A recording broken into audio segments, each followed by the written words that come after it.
13. Jaya Radha Madhava Kunja Bihari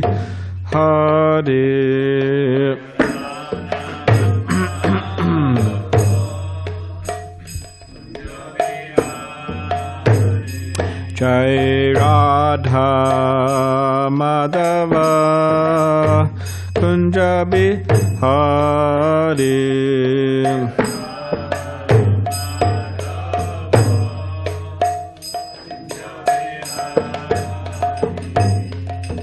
Gopi Jana Vallabha Girivardhari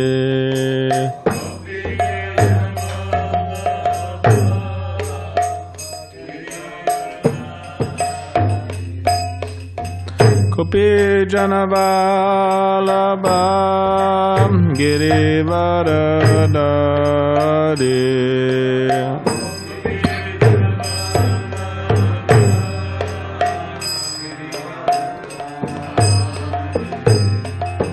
Yashodanandana Prajajana Ranjana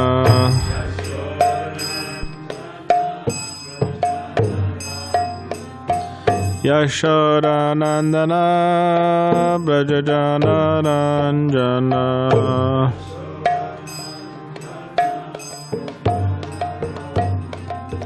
Yamunatira Vanachari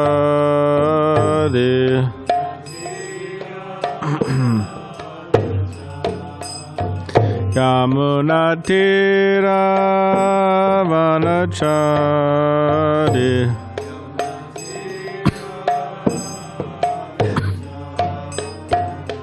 Jaya Radha Madhava Kunja Bihari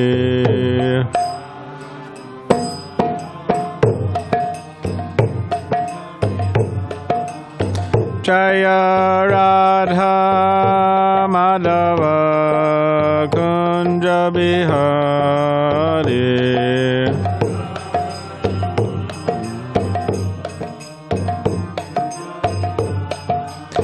Jaya Radha Madhava Kunja Bihari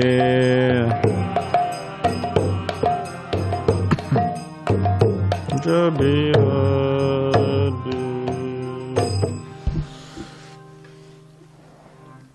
Jaya Vaiṣṇava Brahma Sabhati Vedic Acharya Ashtadharshita Shishmad Svankasi Bhaktivedanta Swami Prabhupada Ki Jai Jai Vishnupad Paramahamsa Parivrajacharya Ashtadharshita Shishmad Svankasi Bhakti Siddhanta Saraswati Thakur Prabhupada Ki Jai Anantakoti Vaishnava Ki Jai Namacharya Shri Haridas Thakur Ki Jai Prem Sikaho Shri Krishna Chaitanya Prabhu Nityananda Shri Advaita Gadadhar Shivasari Gaura Bhaktivinoda Ki Jai Shri Shri Radha Krishna Gopi Gopinath Shyamakund Radhakund Giri Govardhan Ki Jai Vrindavanam Ki Jai Navadvip Dham Ki Jai Ganga Yamuna Mai Ki Jai Tulsi Maharani Ki Jai Bhakti Devi Ki Jai Samaveta Bhaktivinoda Ki Jai. All glories to the assembled devotees, all glories to the assembled devotees, all glories to the assembled devotees, all glories to Shri Guru and Shri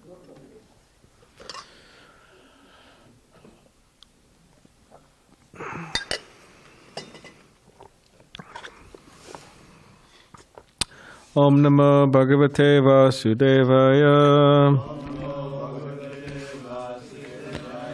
Om Namo Bhagavate Vasudevaya Om Namo Bhagavate Vasudevaya Srimad Bhagavatam, 6th Canto, Prescribed Duties for Mankind, Chapter 13, King Indra Afflicted by Sinful Reaction. Chapter Summary. This chapter describes Indra's fear at having killed a Brahmin, Vritrasura. It also describes how he fled and was saved by the grace of Lord Vishnu. When all the demigods requested Indra to kill Vritrasura, he refused, because Vritrasura was a Brahmin. The demigods have encouraged Indra not to fear killing him because Indra was protected by the Narayan Kavacha, or the Supreme Personality of Godhead himself, Lord Narayan. Even by a glimpse of the chanting of Narayan's name, one becomes free from all the sinful reactions of killing a woman, a cow, or a Brahmin. The demigods advised Indra to perform an Ashwamedha sacrifice, by which Narayan would be pleased. For the performer of such a sacrifice is not implicated in sinful reactions, even if he kills the entire universe. Following this instruction from the demigods, King Indra fought Vritrasura. But when Vritrasura was killed, everyone was satisfied but King Indra, who knew Vritrasura's position. This is the nature of a great personality. Even if a great personality acquires some opulence, he is always ashamed and regretful if he acquires it illegally. Indra could understand that he was certainly entangled by sinful reactions for killing a Brahmin. Indeed, he could see sinful reaction personified following him. And thus he fled here and there in fear, thinking of how to rid himself of his sins. He went to Manasa Sarovara, and there, under the protection of the goddess of fortune, he meditated for 1,000 years. During this time, Nahusha reigned over the heavenly planets as the representative of Indra. Unfortunately, however, he was attracted by the beauty of Indra's wife, Shachi Devi, and because of his sinful desire, he had to accept the body of a serpent in his next life.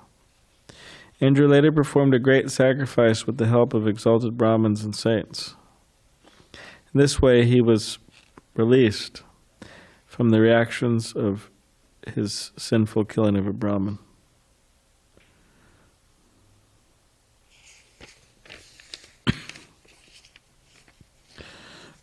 Text 1. Shishukavacha Vritre Hate Trayo Loka Vina Shakrena Burida Sapala Hi Abhavan Sadyo Vijvara Nirvritindriyaha Shishukavacha Vritre Hate Tayo Loka Vinashakrena Burida Sapalahi Abhavam Sadyo Vijvara Nirvritindriyaha Shishukavacha Vritre Hate Tayo Loka Vinashakrena Burida Sapalahi Bhavam Sadyo Vijvara Nirvritindriyaha Shishukavacha Vritte Hate Tayo Loka Vinashakrena Burida Sapalahi Bhavam Sadyo Vijvara Nirvritindriyaha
Like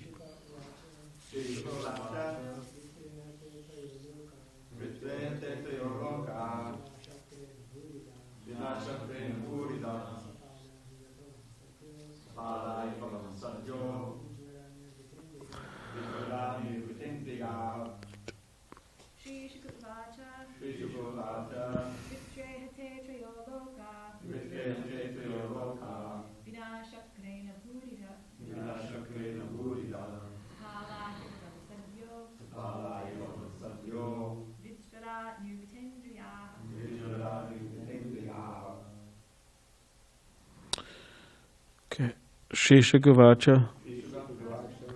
Shri Shukadev Goswami said, Vritre Hate, when Vritrasura was killed,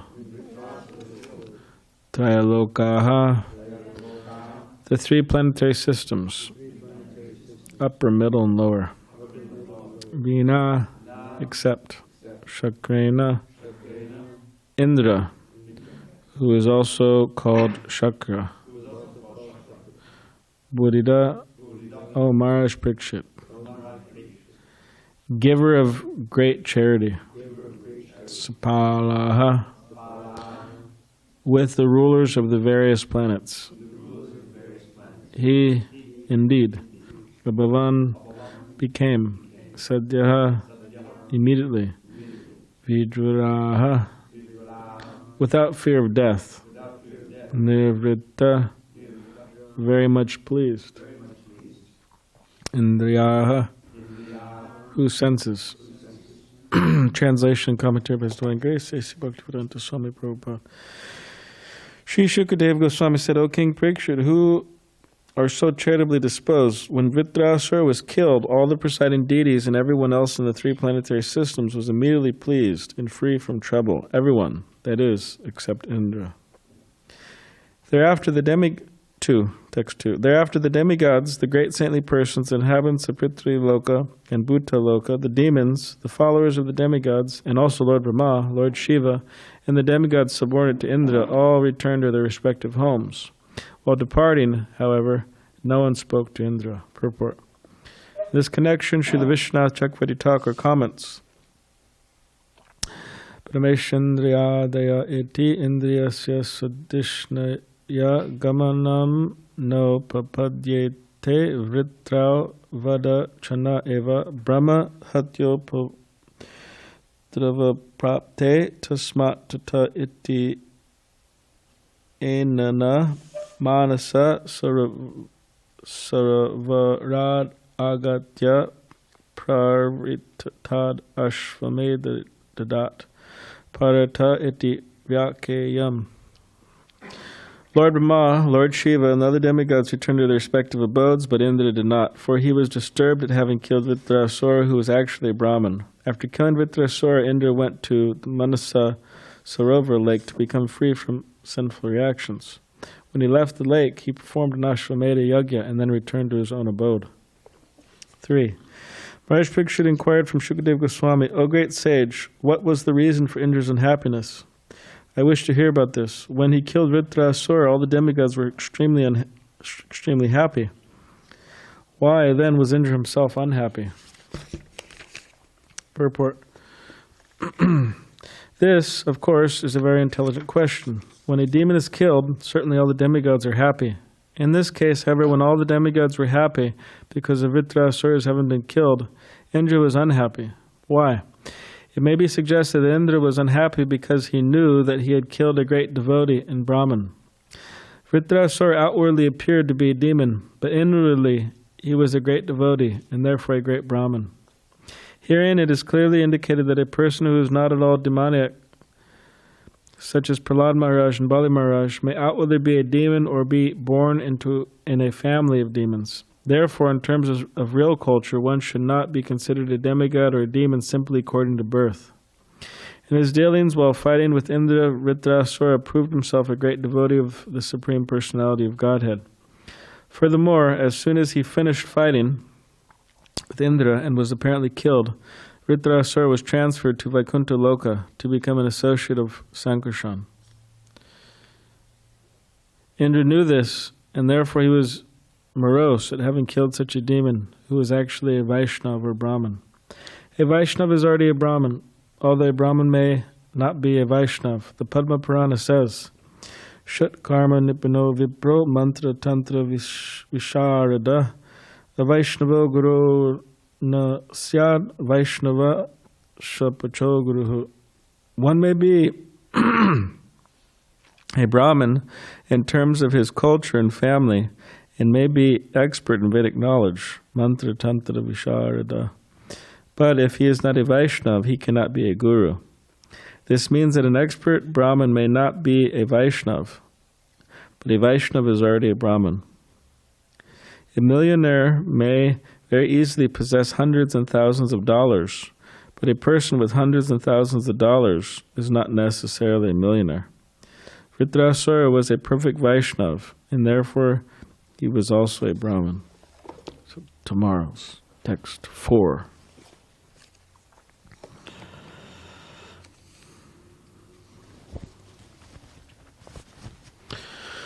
Om Ekanadevanandasya Gananjana Shakya Chakshulanamadatamena Tasmai Shri Gurave Namaha Mukham Krivachalam Pangam Langate Gidim Yakribatamaham Mande Shri Gurunditanam Bancha Kapurvishta Kripasandabevacha Patitanam Bhavani Bhyo Vaishnavebhyo Namo Namaha Jai Shri Krishna Chaitanya Prabhu Nityananda Shri Advaita Gadadhar Shivasri Gaur Bhaktivinda Hare Krishna Krishna Krishna Hare Hare Hare Rama Rama Rama Hare Hare.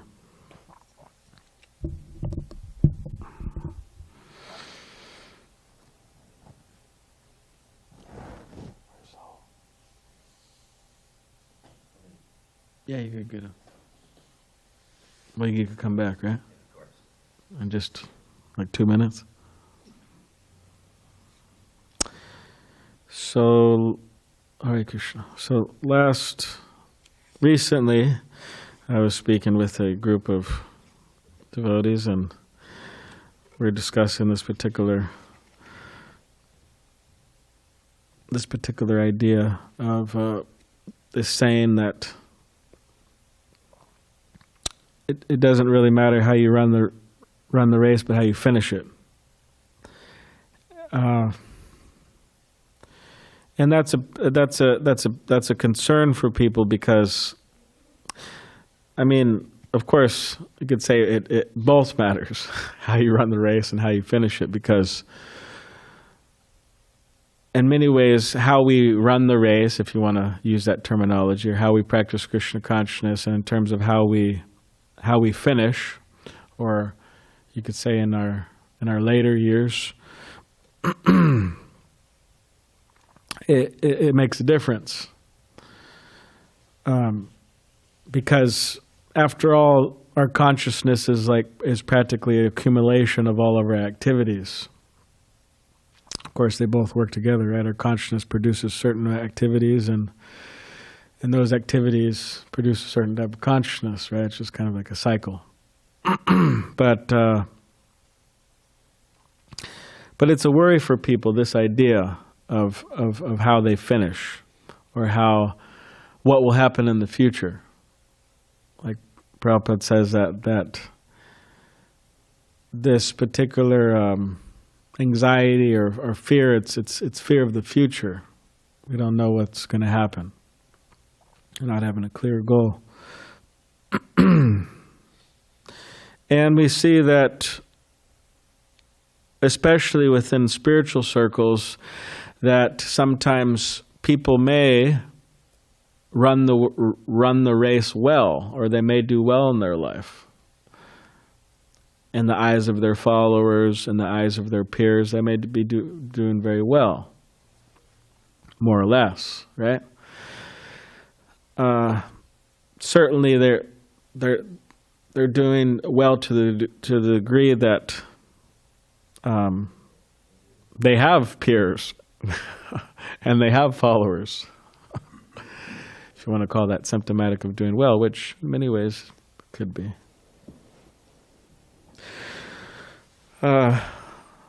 But sometimes we see within religious history, that means ancient religious history and also recent religious history, that people, they do well, more or less, but then in the later years or towards the finish line, or at the finish line, they make some mistakes. In other words, it's people, instead of worshiping certain people, worshiping them as gurus, as teachers, as elders, as people who are worshipable, which that is tradition, actually. That certain personalities, the spiritual master, is worshipable. the spiritual master's picture should be on the altar. One should offer respect. Of course, it doesn't stop there. We have to dedicate our lives. But sometimes people do something so offensive in the eyes of people towards the finish line, and then they take a picture and they throw it in the trash. They take a picture and they throw it in the dumpster. I don't want anything to do with this person. This is too much. And recently, within the religious world, outside of the Hare Krishna movement, to be specific, there's some cases like that. People say, what's going on? This is too much. Not getting into the details. I'm not going to get into the details because in many ways it doesn't matter. But it's a worry that, okay, I'm doing well. Or sometimes they have this, like they really celebrate a Vaiṣṇava after he left, right? After he left the world. All right, he led a great life, led a Krishna conscious life. Now it's time to celebrate him, right?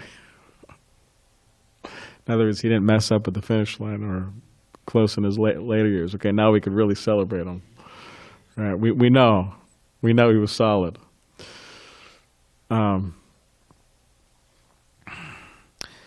So, but aside from just people looking out at, you could say, elders or leaders or the spiritual master or religious figures, people are also scared about themselves in relation to themselves. Okay, well, I'm doing well now, but what about in the future? Like we have some devotees taking initiation tomorrow, a number of devotees. So they may think, okay, well, I'm doing well now, more or less. What about the future? Am I going to be able to follow? Am I going to be able to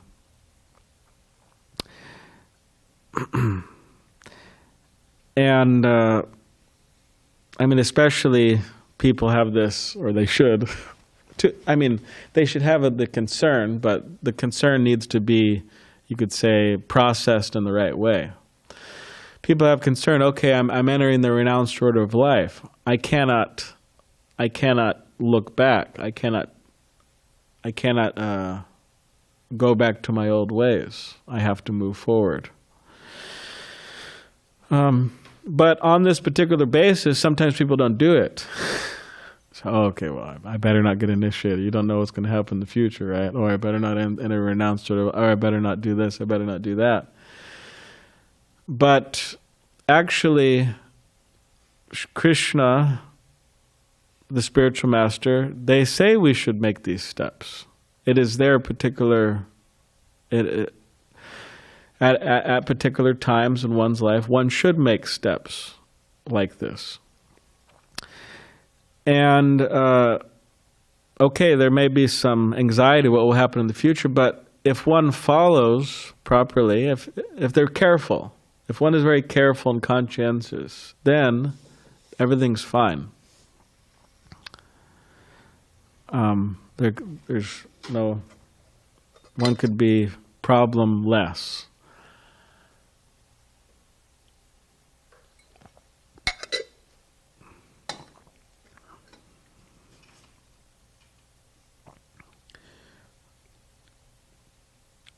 But yeah, how we run the race, using this particular terminology, in terms of how we finish, we shouldn't think that, okay, well, I could just be a demon now, and then later I'll be a devotee, right? Or I could just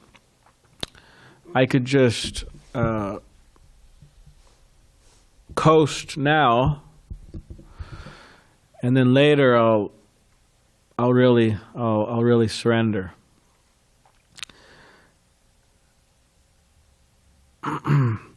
Now, like, part of the Vedic system is, you could say, not exactly that, but you could say there's some allowance. Okay, someone wants to, okay, they're not ready to renounce the world.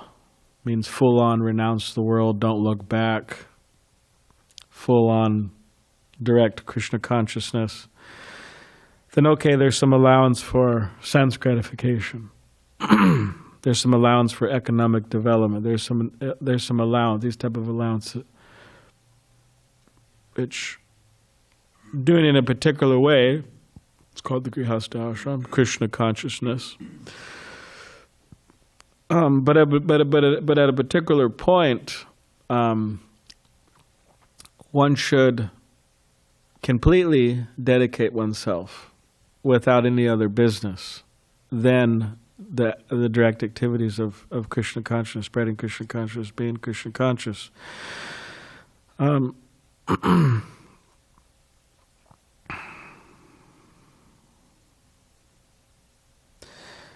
So in the 5th canto of the Srimad Bhagavatam, talks about the hellish planet, so I wanted to discuss that a little bit more in case you didn't get enough of that in the previous chapters. And I'm just joking, we won't discuss that.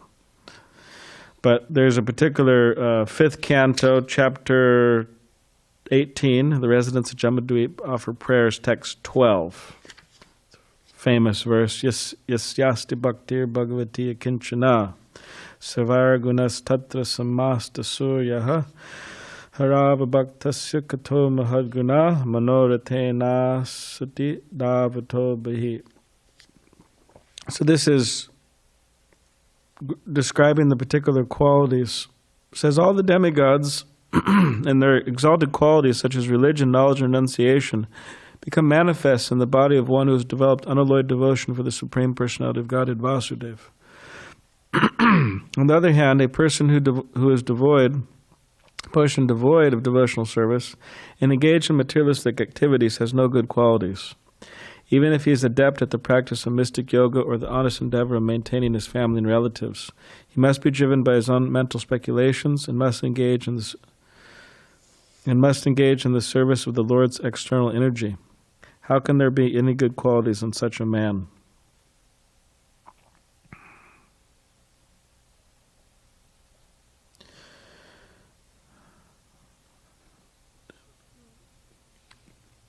So whether you want to look at it like, okay, well, I could be a demon now and a devotee later, or what happens? Okay, I'm a devotee now, but maybe become a demon later. Like historical cases, you have Dvavida, right? Is that how you say? Yes, Dvavida gorilla. So he was actually an associate of Ramchandra. He's a devotee. But in Krishna's pastimes, he was not acting like a devotee, right? Devotees don't do things that he was doing. He was causing a lot of harm to people, locking people up in caves and burning people's. Anyways, it was a lot of chaos he was causing. And then he went so far as to try to disturb Balaram and his, right? Gopis? No, queens.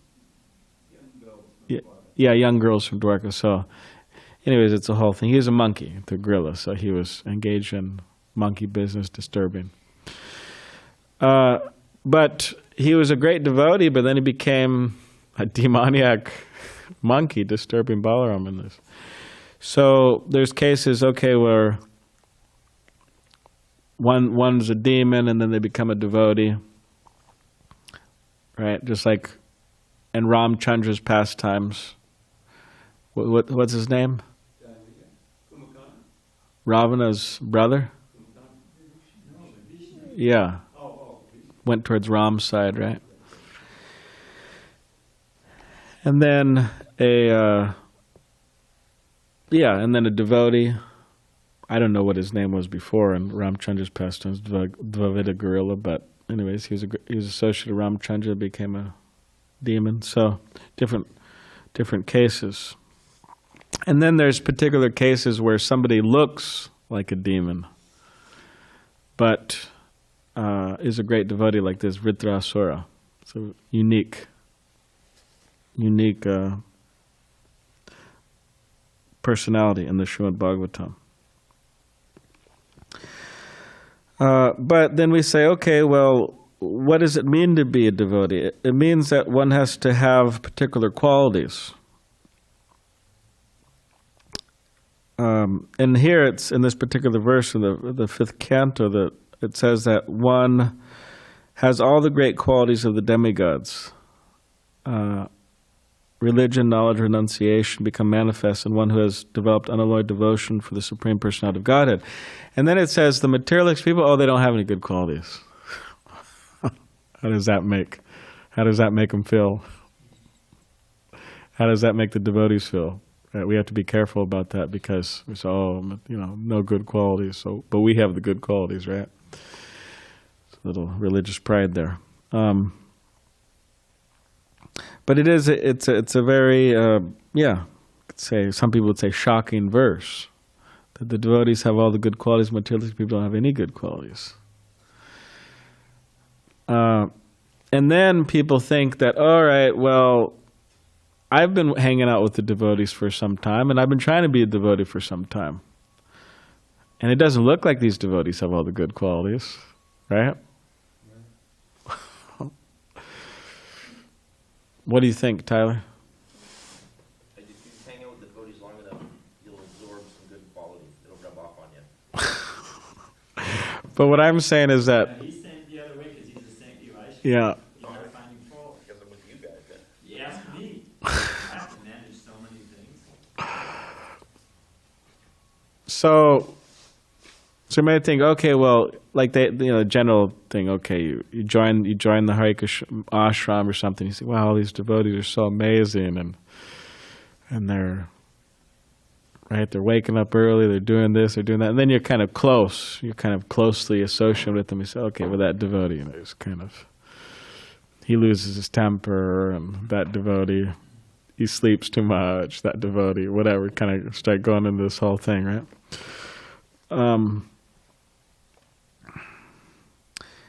But here specifically, it's a very important thing to highlight or to note. It says that one who has developed unalloyed devotion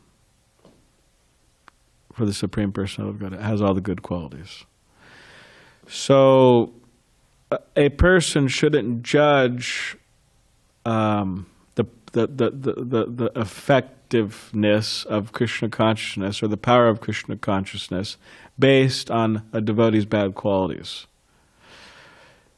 It may mean that they haven't developed unalloyed devotion, or it may mean that they're actually advanced, but just as Rupa Goswami says in the Bhakti Rasamrita Sindhu, he says that even a person on the level of bhava, it's at a high level, it says that they may have faults. And he gives the example of a moon shining, the moon shining there, right, and there's some spots. So you could say they're defect. It's a defect. There's defects there in the moon. You could say that, right? But it's still giving out illumination. So it says even a person on the level of bhava may have these faults. What to speak of others? And as Bhaktisiddhanta Saraswati Thakur would, right, say often, we have to be introspective, look at our own heart. In terms of the qualities there.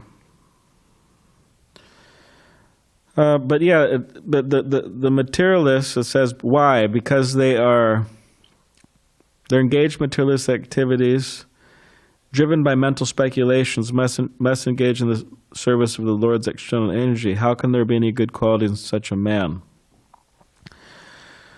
So what seems to be good qualities are actually them trying to take the position of God. For example, philanthropic work. God means godless philanthropic work. Materialistic people. They say, I'm your best friend, right? I love you. I'm your best friend. You come to me, I'll solve your problems. I'm the benefactor here. But they're not saying hey, I'm just a servant of Krishna. I'm insignificant. Actually, all this comes from Krishna. I'm just moving stuff around here. Resources, but I'm just an instrument here. It's actually Krishna.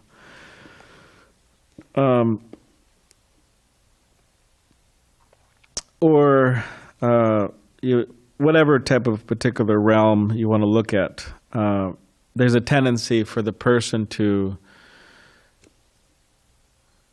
you could say to maybe not blatantly or say, okay, I'm God, but to try to take the position in a way. And because they're on this manoratena, this chariot of the mind, they're bound to at one particular point really trip up in the illusory energy of the Lord. So in other words, their qualities, or for example, they say, "Oh, I am merciful," right? Do you know how many wells I've saved this year by my fundraising? Do you know how many? 6? Huh? No. 6,000. But, I'm, whatever. The person's going to the local steakhouse, right? So, in other words, okay, is the quality of mercy really there? You could say it's a reflection of it. It's a shadow. It's wavering. It's not the quality in the full glory, right? It's not all-encompassing. It's not complete. So, yeah.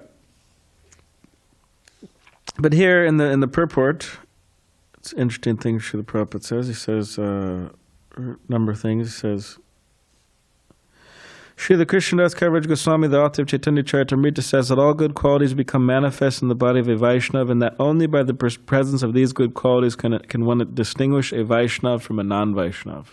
So he says only by these good qualities can one distinguish. Here's a Vaiṣṇava, here's not a Vaiṣṇava. It doesn't say by dress, it doesn't say by birth, it doesn't say by education. What is your education? It doesn't say by expertise, material expertise. It doesn't say by what talents you have. It doesn't say by any of that. It says by the good qualities, which are 26. Silent, expert, poetic, friendly, merciful, grave, does not desire respect, offers respect to all, not influenced by the Lord's illusory energy, does not eat more than necessary, controls senses, is very meek, steady, has no material desires, surrendered to Krishna, peaceful, without possessions, works for everyone's benefit, mild, clean, magnanimous, no one can find fault in him, equal to everyone, truthful, does not make anyone his enemy, kind to everyone. So those are the 26 qualities. So these qualities will naturally develop even if we're born in a demon family or a non-Vaishnava family.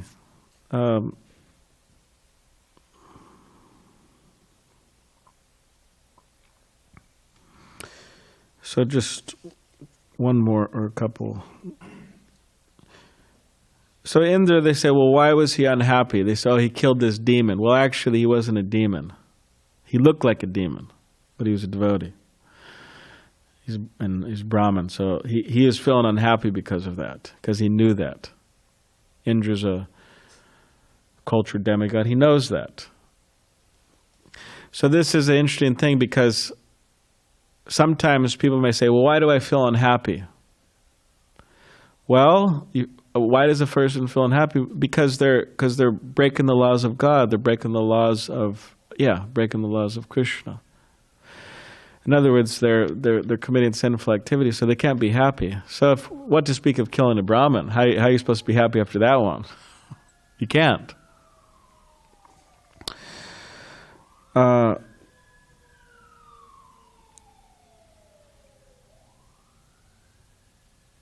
So this, now someone would say, okay, well, great.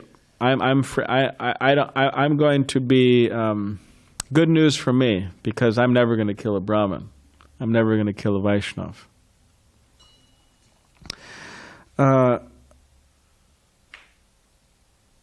But you could say we could look at it in the sense that, okay, we have to be very careful how we deal with the Vaishnavas, how we deal with the Brahmins, because Krishna is very fond, to say the least, of the devotees, of the Brahmins, of his people, right? He's very fond of them. And again, it's not an external thing. It's not that, okay, well, I'm born in a Brahmin family, but I don't have any of the qualities of a Brahmin. But even people who aren't born in clean families, even people who aren't born in Brahmin families, Vaiṣṇava families, if they become devotees, then they could become gurus. And they should. And Krishna takes that very seriously. It's not that, okay, well, this person was born in a Brahmin family, in a clean family, and although he's not really devotee, okay, we'll still let him be a guru. And this person was born in an unclean family, okay, he could become a guru too, but I actually prefer this one better. Or I prefer the person born in a Brahmin family better. What Krishna prefers, or what he likes, what is inspiring to him, is that somebody surrenders unalloyed devotion, not what they're born, not their birth. And a person who is a devotee, they're automatically a Brahmin. They're automatically on that platform. So Ritrasura, he was a perfect Vaiṣṇava, and therefore he was already a Brahmin. He was on this particular platform, and therefore he was worshipable. Therefore Indra was feeling terrible. I just killed a Brahmin. He was feeling extremely, and then he does some austerity and some penance to relieve himself of the particular sin. So, does anybody have any question or comment? Yes. Hey, Govinda. I do have a question, but first I wanted to say that you were saying how, at a distance, you think all the devotees are saintly, but then you get to know them and you try to find some, you say, well, wait, this guy snores and this guy overeats and this, whatever. Sridhananda Maharaj was saying that when he was a student at UC Berkeley, he would visit the Berkeley Temple. And he was so impressed by the devotees. And so the first time he spent the night, and the devotees got up early, they were fully engaged, morning program, then they all went out on Harinam, and they all piled into the van, 15 devotees into a van, literally, easy 15. And then one by one, he thought, just see, because they're in the van, there were no windows in the van outside the front, little windows in the back, he thought the devotees had just shut down all their senses, that they'd gone into deep trance. Because, there was no engagement, so they just went into a deep internal meditation, and then they would come out of meditation. When, when the van doors open, they'd jump out in Harinam. So he thought they'd all dropped off one by one into deep meditation. And then he heard one of the devotees snore. He said, oh, wait a minute. So it was the first time he got the idea that, devotees are people, and we've got our own personal struggles and efforts and endeavors. So, we've got to be charitable in our view of devotees. We're people doing the best we can, at least trying to. Okay, so that was just a little confirming how seeing from a distance and seeing close up. But I had two questions. I'll just ask this one. You were talking about how when we don't want to see faults in a devotee. And a saint, we see their good qualities like spots on a moon and all of that. Okay. At the same time, there are categories of devotees. There's kanista, there's madhyama, there's uttama. Okay, well, whatever. That's not for me to make a decision. But we are enjoined to seek good association and avoid bad association. So if we're going to seek good association and avoid bad association, then don't we have to look and discriminate? Oh, well, that's bad association. I'm not going to hang out with this person while always talking prajalpa, talking about hey, how about them Padres? I want to hear about Krishna Katha. So on one hand, we're supposed to see like spots on a moon, and the other hand, we're supposed to discriminate, so we avoid bad association and take up good. We want to find more advanced association to pull us forward. So do we discriminate or don't we? All What's up, Balaram? All right. Well, better to associate with, practically better to associate with any devotee, whatever particular stage they're on, than a non-devotee. Because at least you could say whatever particular stage they're on, they have some interest in Krishna. Like people have the experience of going to visit their family. Means, materialistic non-devotee family. And, at a particular point, devotees have the experience, it's just kind of like, okay, like, they don't want to talk about, like, any philosophy a lot of the times, or Gita, or they just want to really speculate and really kind of go over the universe. But a lot of times they're not really, what do you call, curious or inquiring into the absolute truth. What do you, sometimes you could actually have a family member and they don't inquire at all, which like, what have you been doing the last 20 years with your life? Oh, they don't like, it doesn't, well, they may ask about that, but it doesn't go very deep, So what type of conversations are you supposed to have with that person? And then you can't really, let's chant japa together. You can't really let's have kirtan together. Let's read together. Let's cook some prasadam.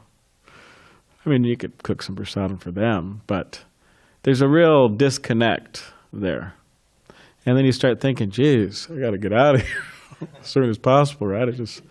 I want some devotee association. My relatives would ask, when I was the household with my kids, so you go on a lot of long walks, You're not standing around and watching the football game. Get out of here. Yeah. So, but then, okay, then you say, all right, well, then there's a whole bunch of Vaiṣṇavas. All right, then, okay, well, better associate with any Vaiṣṇava than a materialist. Okay, fine. But then there's all different types of Vaiṣṇavas. So yeah, Rupa Goswami and our Acharyas say then we should seek out association of more advanced devotees, right? So it means persons who are, in a devotional way, knowledgeable of Scripture and dedicated, right, to service and to spiritual practice and so on, right? We all have an idea. Taste for Krishna consciousness. So, but yeah, there are different levels. Now, it's not our business really to be second guessing anyone. Okay, is this person like, what is this person, like, is he a Kanishta?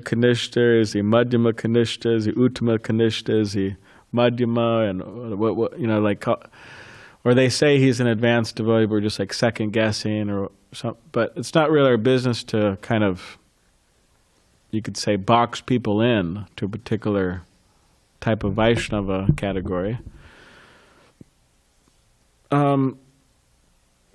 But still, we need to try to associate with those who are more advanced. So yeah, there is some discrimination there. If somebody's always talking Prajalpa are always talking nonsense and this and that, and they're a devotee, then you say, well, what do I do? Do I shun that person? Therefore, there's a principle for such people. If we're not like that, then what do? We actually try to bring them up. That's the idea. We try to bring them up. Means if we have passed beyond that by the spiritual master's mercy, by Krishna's mercy, then we try to help those people. We try to associate with them. But there are some people who aren't like that, who have passed beyond certain stages, and we try to associate with them. But for example, dealing with people who may have a tendency to talk nonsense or whatever it is, gossip or whatever, fault find or something, then we could, like His Holiness Giraj Swami said one time about dealing with devotees, you could say it, or dealing with people like that, you could say, if they're talking to you, say, you know what, I'm really hearing what you have to say, and I thank you for coming to me and expressing yourself, but I have some rounds to finish. Would you like to chant together? We could chant together, you know. Yeah, we could chant together. Would you like to do that? Right. Now, if the person says, okay, yeah, I'll chant together. So they'll chant together, or they'll just go find somebody else to talk to, right? Or you'd say, you know what, I'm really hearing what you're saying, but I'm really trying to finish this particular chapter in Krishna book, and so if you want to sit down, we could kind of. So there's different ways of dealing. But yeah, we should definitely seek out persons whose association, you know, they're clearly farther than us, or they've gone through certain stages, or they have. We should associate with those persons as much as possible. So, but everybody has good qualities. All the Vaiṣṇavas have good qualities. So. Did you have another one, or anybody? 5-second comment. Isho, the Upadeshamrita, this gives us advice about being really eager to serve those, especially who are devoid of the tendency to criticize others. Yes.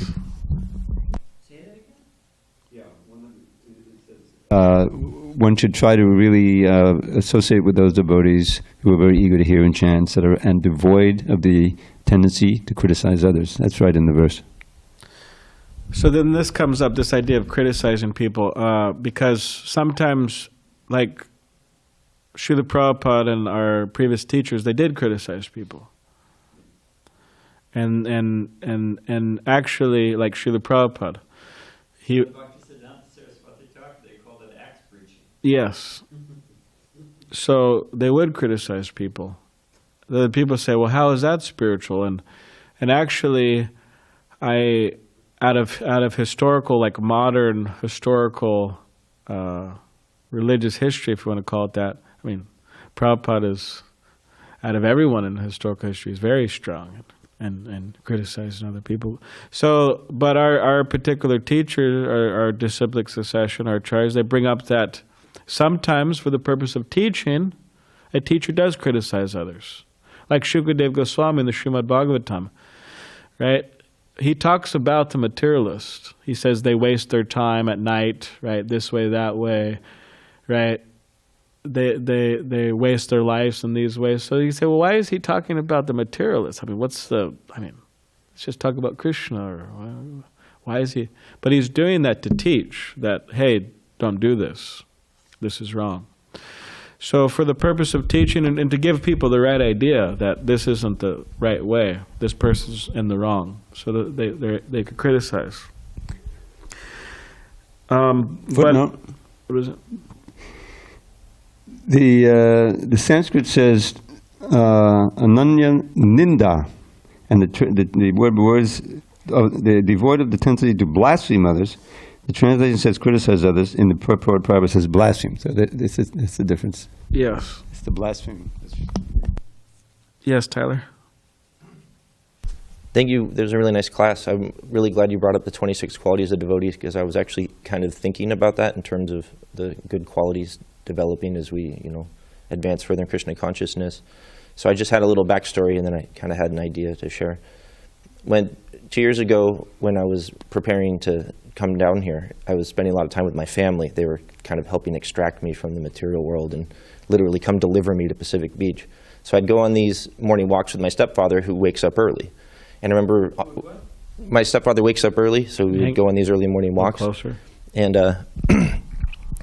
I remember there was a time we were on the trail, and I said to him, I brought up these 26 qualities of devotee, because he's asking me, well, why do you want to join, and what's going to happen, and what's your future? And I'm like, I'm going to try to develop good qualities.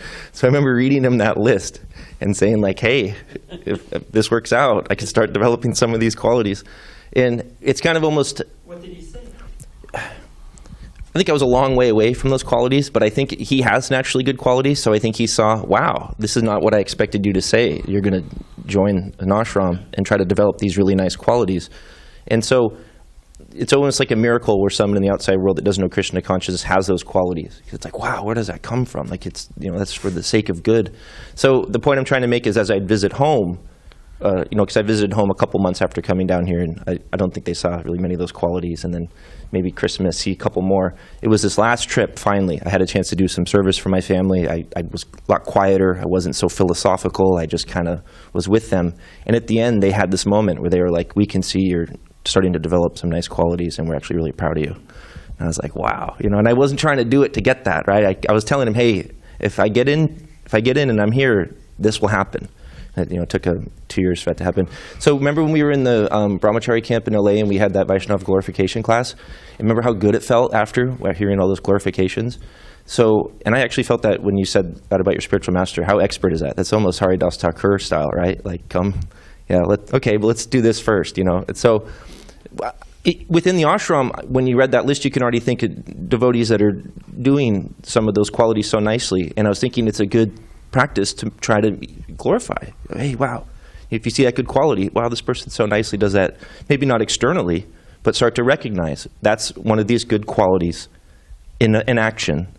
I also want these qualities. I should be aware of that. We should search for them and magnify them. Yeah. And not really pay attention to the other one so much. Because it's almost like a checklist or a scorecard, right? Like that whole list is like, we can look at it and say, okay, how am I doing? Where can I work on it? Who's doing this very nicely? And meditate on it, because they're all really wonderful qualities to have. Yeah, I mean, it could be everyone. an issue, though, because if you say, all right, well, that devotee, doesn't seem to be, But, yeah, I mean, But we should try to see the good qualities and magnify them rather than see the bad qualities and magnify those as if there's no good qualities. Like I remember having experience of devotees coming to me and whatever, complaining about this devotee, that devotee, and how they have so many bad qualities. And I would try to emphasize that, all right, you're saying there's bad qualities. I also see those, fine, but there's a lot of good qualities. You try to magnify those because that's healthy, and that's actually a sign that you have you're seeing that person as part and parcel of Krishna, and you're giving that person the benefit of the doubt, and you actually have some affection for that person.